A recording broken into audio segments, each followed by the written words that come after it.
masuk neraka ke, Man?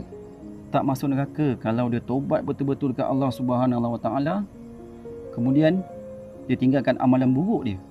Oh, jadi Abang Jeb boleh hisap bong lah, Man. Kalau boleh, tinggalkan. Kalau tak boleh, slow-slow, insya-Allah. Oh, kalau macam tu Abang Jeb kena hisap slow lah. Slow, Man. Betul, Man? Bukan slow tu.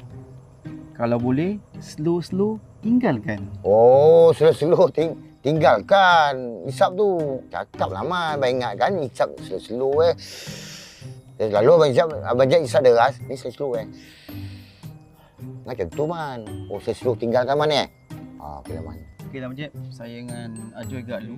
Saya nak pergi Mazuki ni. InsyaAllah kita jumpa ni. Okey, Man. Kau pergilah dulu, Man. Kau jumpa sini salam dengan dia lah. Majid tak nak ikut sekali. Kau pergi dulu. Kau pergi dulu.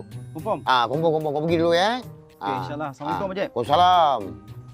Betul Majid tak nak pergi Kau pergi dulu, Man. Kau pergi dulu. Pergi dulu, Man.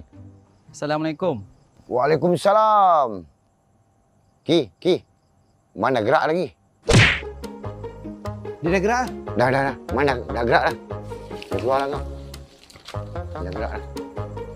Dia dah gerak lah. Baik tidak nak ceramah kerja saya. Yalah. Ki. Kenal lagi. Abang Jeb dah kenal dia lagi. Kena apa? Barang saya belum bagi. Ni barang kat saya ni. Lah. Habis tadi yang Abang Jeb kenal tadi tu? Pokok je lah. Aku tak naik.